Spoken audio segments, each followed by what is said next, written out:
Página de abertura. Do livro Pão Nosso, psicografado por Francisco Cândido Xavier, pelo Espírito Emmanuel. Título da mensagem: Más palestras. Não vos enganeis, as más conversações corrompem os bons costumes. Paulo, Primeira Epístola aos Coríntios 15:33. A conversação menos digna deixa sempre o traço da inferioridade por onde passou. A atmosfera de desconfiança substitui imediatamente o clima da serenidade. O veneno de investigações doentias espalha-se com rapidez. Depois da conversação indigna, há sempre menos sinceridade e menor expressão de força fraterna. Em seu berço ignominioso nascem os fantasmas da calúnia que escorregam por entre criaturas santamente intencionadas, tentando a destruição de lares honestos. Surgem as preocupações inferiores que espiam de longe, enegrecendo atitudes respeitáveis. Emerge a curiosidade criminosa que comparece onde não é chamada, emitindo opiniões desabridas, induzindo os que a ouvem à mentira e à demência. A má conversação corrompe os pensamentos mais dignos. As palestras proveitosas sofrem-lhe em todos os lugares. A perseguição implacável e imprescindível se torna manter-se o homem em guarda contra o seu assédio insistente e destruidor. Quando o coração se entregou a Jesus, é muito fácil controlar os assuntos e eliminar as palavras aviltantes. Examina sempre as sugestões verbais que te cercam no caminho diário. Trouxeram-te denúncias, más notícias, futilidades, relatórios malsãos da vida alheia? Observa como ages. Em todas as ocasiões, há recurso para retificares amorosamente, porquanto podes renovar todo esse material em Jesus Cristo. Emmanuel. E agora, a palestra. Olá, amigos do Grupo Espírita Francisco de Assis. É uma alegria estar aqui novamente para darmos continuidade ao nosso estudo, o estudo do Livro dos Médiuns. Então, hoje, nessa quarta-feira, dia 11 de novembro, nós vamos continuar o capítulo 4, o capítulo 4 da parte 1 do Livro dos Médiuns. O capítulo 4, ele trata dos sistemas. Então, vocês já iniciaram nos encontros anteriores, o debate sobre esse capítulo. Eu vou voltar um pouquinho no que já foi visto, só para a gente não perder a linha de raciocínio, para a gente retomar a linha de raciocínio. Kardec começa a pensar os sistemas, esse capítulo ele vai do item 36 ao 51, e hoje a gente vai falar do item 47, 48 e 49, tá? Lá no item 36, quando Kardec começa a pensar esse capítulo, começa a tratar do sistema, ele pensa a partir de uma questão, de uma pergunta, Então, ele vai fazer a pergunta que há realmente o fenômeno? Existe o fenômeno espírita? Existem as manifestações e qual a sua causa? Então, é esse pensamento que vai trazer os fundamentos que Kardec traz sobre esses sistemas, né? Então, para responder essa pergunta, ele vai dividir esses sistemas em algumas categorias. E ele parte da primeira categoria, que é da negação, né? Então, existe um bloco de categorias que negam. E dentro desse raciocínio vão ter dois grandes tipos de fenômeno, que são os fenômenos inteligentes e os fenômenos físicos, né? Os fenômenos de efeitos inteligentes, nessa categoria de negação, eles não são nem cogitados, né? Porque se não existe o fenômeno, muito menos inteligente. Então, eles são pensados basicamente dentro das perspectivas físicas, né? E nessa negação dita absoluta, né, que Kardec classifica como negação absoluta, estariam aí os sistemas que ele intitula como charlatanismo, né, que é aquele de enganação, que tem o ato de burlar, de enganar, o sistema da loucura, né, que seriam loucos aqueles que teriam essa percepção, o da alucinação, que seriam essa ilusão dos sentidos, e o último, que está dentro de negação absoluta, que seria o sistema do músculo estalante, né? Todos esses já foram estudados anteriormente. Saído desse sistema de negação absoluta, você entra num sistema que também nega a questão do fenômeno mediúnico, mas que já entra numa afirmação do fenômeno em si, que seria o sistema das causas físicas. E aí iria explicar mais voltado para as questões da natureza, como o magnetismo, a eletricidade, né? Então, são os fenômenos ligados à possibilidade de ter aí causas físicas. E como já foi estudado, né? Isso leva a outras questões que passam a ver que somente as questões físicas não dão conta de responder a todo tipo de fenômeno que acontece, né? E aí isso também já foi visto anteriormente.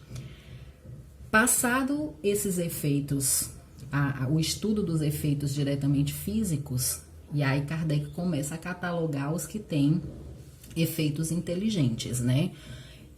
Onde há mais diretamente aí um efeito inteligente. E aí vem o sistema de reflexo, vem o sistema da alma coletiva, e aí no caso esses dois, tanto o de reflexo como da alma coletiva, há aí uma participação mais coletiva, geral, né? Onde as inteligências das pessoas que estavam aí estão tendo algum tipo de interferência, de manifestação.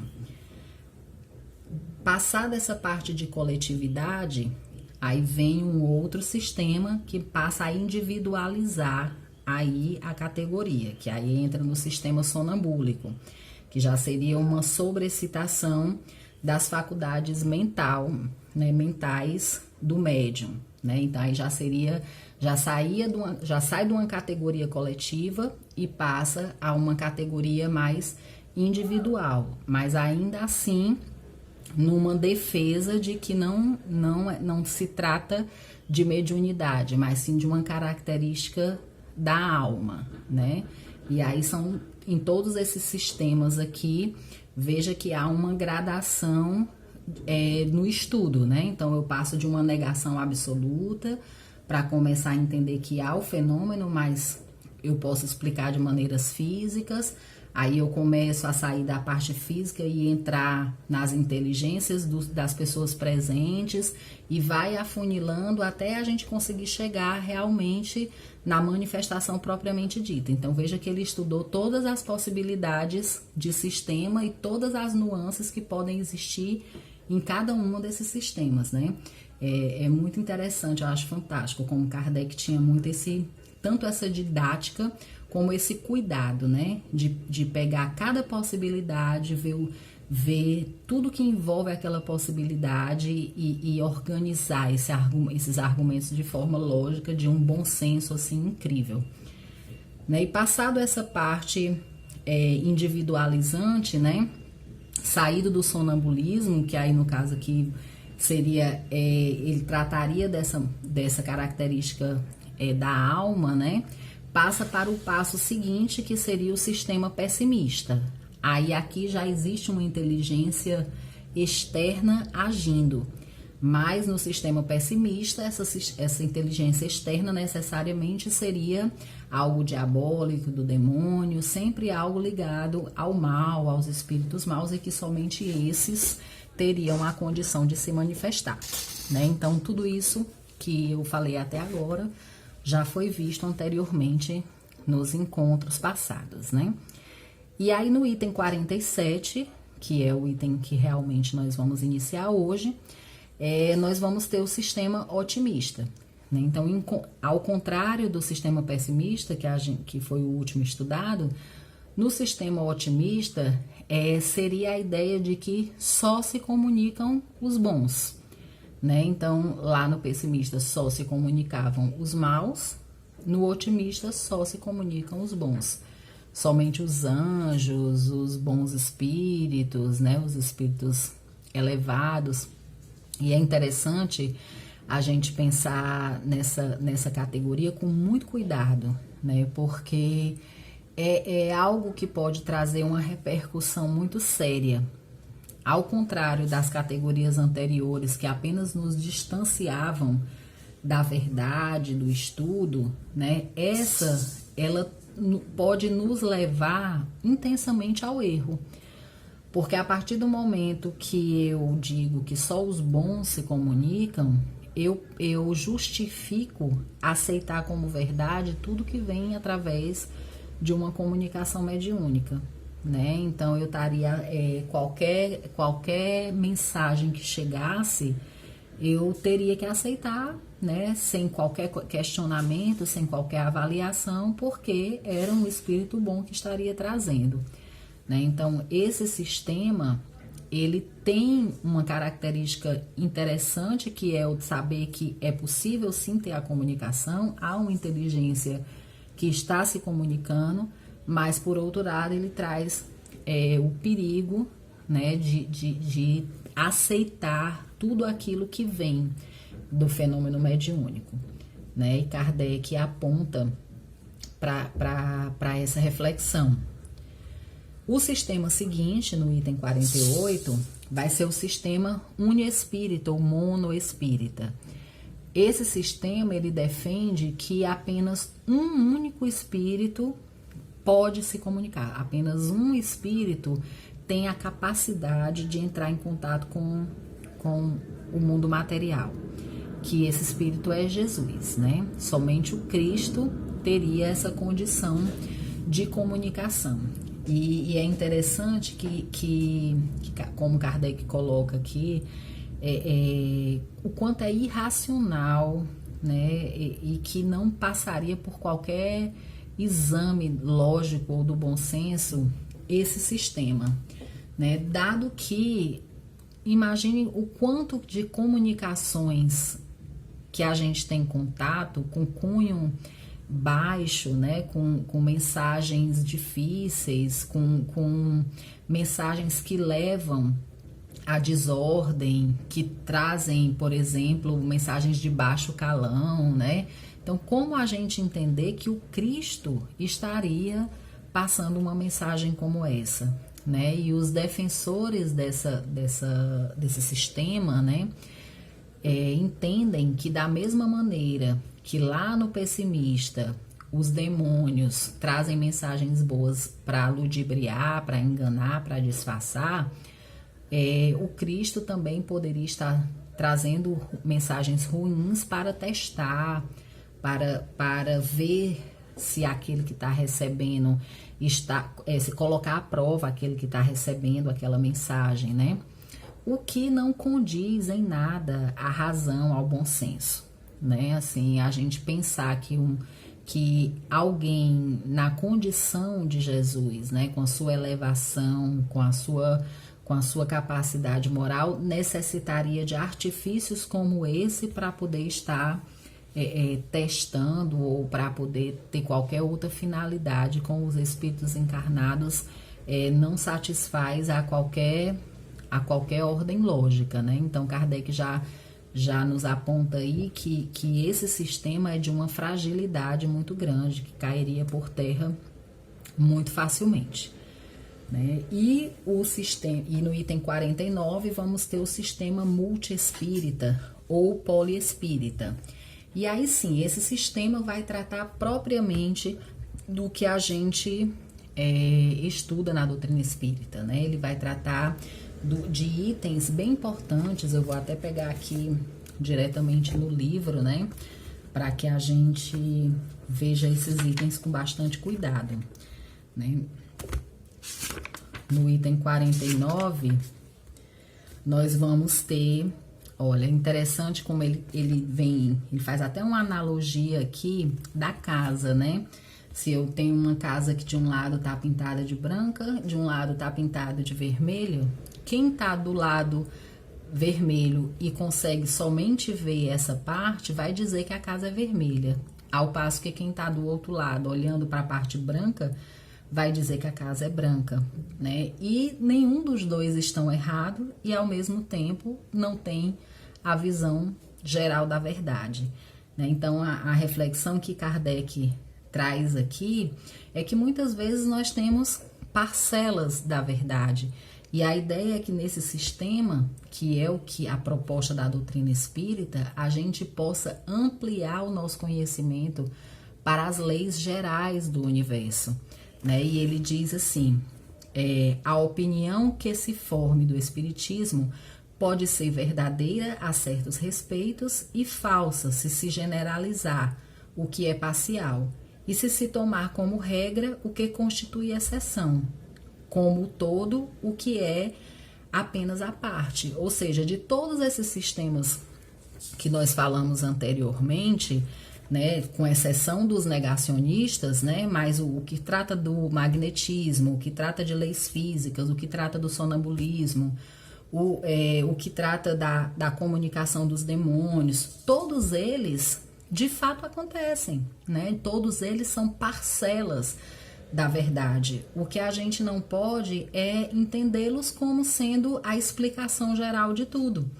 né? Então, se a gente pegasse um desses sistemas como explicação da lei geral, a gente estaria fazendo o mesmo que quem está olhando para a casinha vermelha lá e dizendo que a casinha é vermelha, né? A gente estaria justificando toda a verdade a partir de uma perspectiva ou de parcela da verdade, né? Então, no caso desse penúltimo item aqui, do item 49, que depois desse vai ter o 50, né, que vai ser o último, nesse item 49 ele vai tratar dessas diversas possibilidades. E aí sim, nós temos muitos olhares, né, de vários fenômenos, de várias características, ou seja, nós temos sim magnetismo, nós temos eletricidade, fenômenos físicos, nós temos sim interferências das inteligências que podem afetar outras, mas todas elas contemplam apenas uma parcela do que acontece e não o todo, né? E ele dá continuidade aqui nesse item dizendo o seguinte: eis aqui as consequências gerais deduzidas de uma observação completa e que agora formam a crença, pode-se dizer, da universalidade dos espíritas, visto que os sistemas restritivos não passam de opiniões insuladas. Então, todas essas anteriores que nós falamos é o que ele chama de opiniões insuladas, né? São opiniões de partes da coisa, mas que agora nós vamos tratar do que propriamente a doutrina espírita traz. E aí sim, uma visão mais generalizada que tenta dar conta da verdade universal, né? Trazida pela universalidade dos ensinos dos espíritas, né? Dos espíritos, que é o que garante, o que nos dá segurança de uma informação válida, né? Que a gente pode realmente tomar como referência. E aí ele traz o primeiro item. Os fenômenos espíritas são produzidos por inteligências extracorpóreas, às quais também se dá o nome de espíritos, né? Então, no sistema que nós adotamos, no sistema espírita, que é esse multiespírita ou poliespírita, nós partimos do princípio, sim, que nas comunicações nós temos inteligências externas ao médium. Inteligências essas que nós chamamos de espíritos. Segundo, os espíritos constituem o mundo invisível.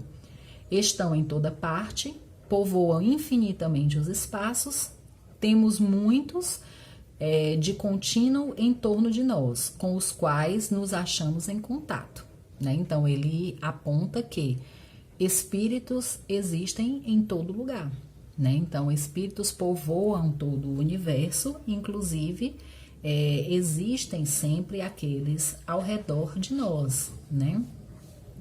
Terceiro, os espíritos reagem incessantemente sobre o mundo físico e sobre o mundo moral e são uma das potências da natureza. Então, olha só, além dos espíritos existirem, eles estão em todo lugar e eles têm a capacidade de agir sobre o mundo físico. Então, é interessante o passo a passo que Kardec faz, né? A gente vai acompanhando a linha de raciocínio devagarzinho e tudo vai ficando muito lógico, né? É legal acompanhar esse cuidado que Kardec teve, né? Então, ele primeiro assevera, né, que o fenômeno é produzido por uma inteligência fora. Depois ele diz, essa inteligência é um espírito. Depois ele diz, esse espírito está em todo lugar, inclusive perto de nós. E depois ele afirma que, além de estar em todo lugar e perto de nós, ele age sobre nós. Tanto age na matéria, como age moralmente, ou seja, influenciando os nossos pensamentos. Quarto, os espíritos não são seres à parte dentro da criação, mas as almas dos que hão vivido na Terra ou em outros mundos, e que despiram o invólucro corpóreo, donde se segue que as almas dos homens são espíritos encarnados e que nós, morrendo, nos tornamos espíritos. Ou seja, esses espíritos não são nada além de nós quando desencarnamos, né? Então, esses espíritos comunicantes que estão ali ao nosso redor, interferindo em nossa existência moralmente e fisicamente, nada mais são do que os homens que já viveram na matéria e que desencarnaram, né? E que nós fazemos parte disso, né? Então, não são seres à parte da criação, não são anjos, nem são demônios, né? São espíritos, assim como nós também somos, com a diferença de que não estão mais na matéria. Quinto, há espíritos de todos os graus de bondade e de malícia, de saber e de ignorância. Então, olha que importante essa informação, né? Então, quando Kardec aponta que há espíritos bons e maus, de saber e de ignorância, ele sutilmente nos aponta que não podemos acreditar em tudo que os espíritos dizem, né? Até porque eles não sabem de tudo.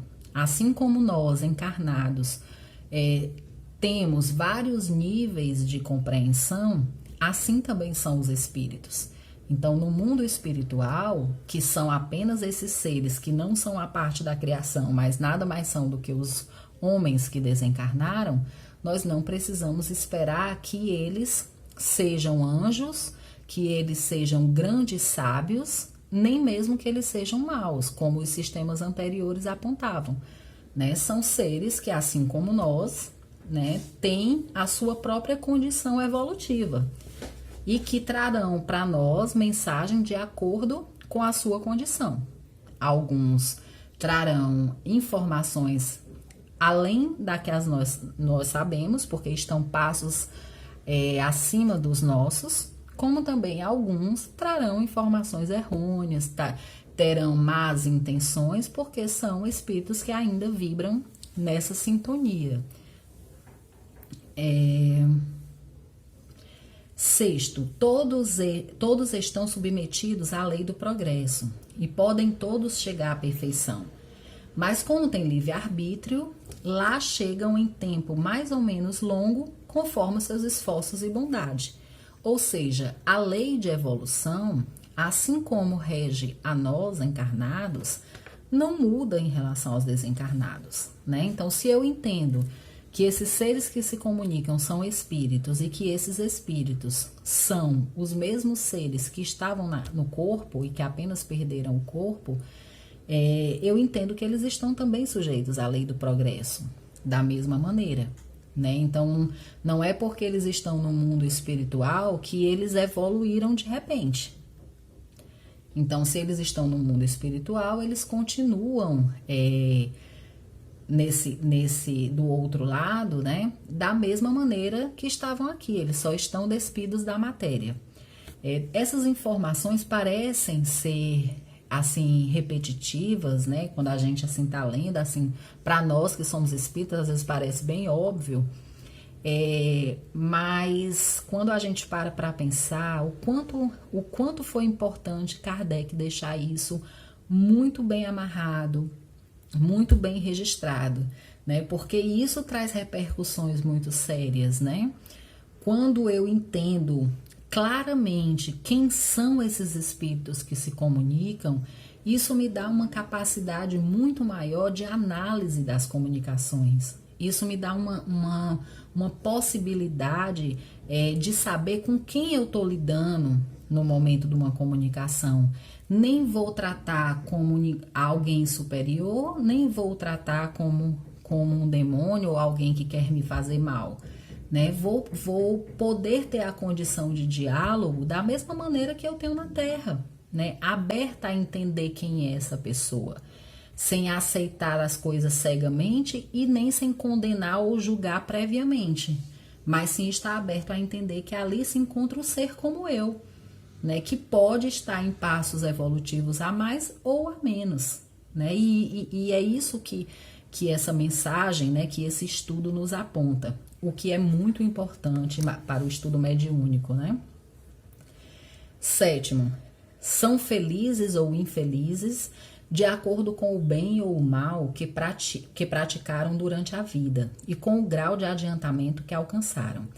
A felicidade perfeita e sem mescla é partilha unicamente dos espíritos que atingiram o grau supremo de perfeição.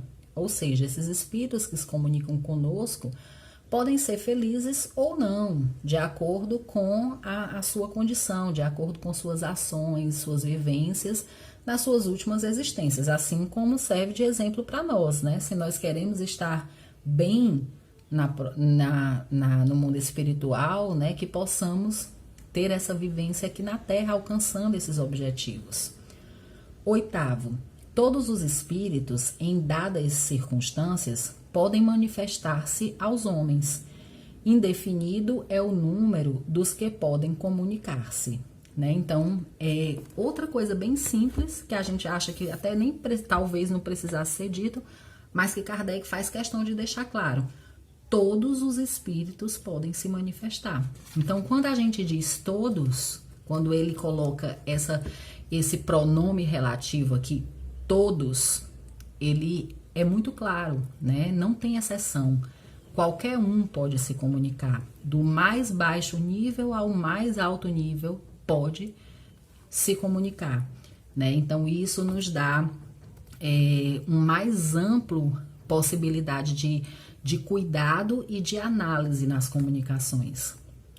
9º, os espíritos se comunicam por médiuns, que lhes servem de instrumentos e intérpretes, né? Então, ele mais uma vez, ele aponta, a comunicação existe sim, espíritos existem sim, esses espíritos interferem sobre a matéria e, além disso, esses espíritos se utilizam de médiuns, né, de pessoas que servem de intermediários entre o mundo espiritual e o mundo material.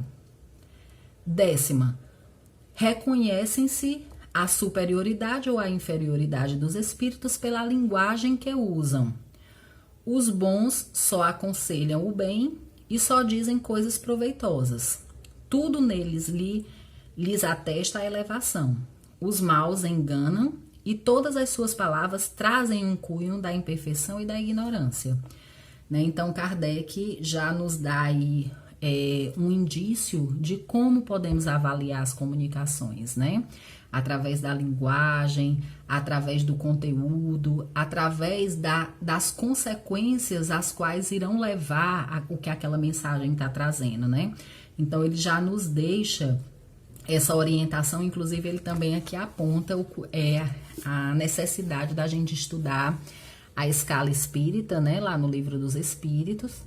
E também sempre esse conteúdo do sistema como um todo é muito bem tratado também, além do Livro dos Espíritos, no livro que é o Espiritismo, né? Então, para aqueles que desejam aprofundar um pouco mais esse tema, fica essas duas referências. Então, é isso, gente. A gente leu um pouquinho, né? Porque é uma passagem que é importante a gente pontuar, né? Então, achamos que era legal enfatizar bastante. O estudo ficou um pouquinho longo hoje, né? Peço a paciência de vocês para ouvir, mas era uma passagem que eu acho que necessitava essa atenção. Um abraço a todos e até a próxima.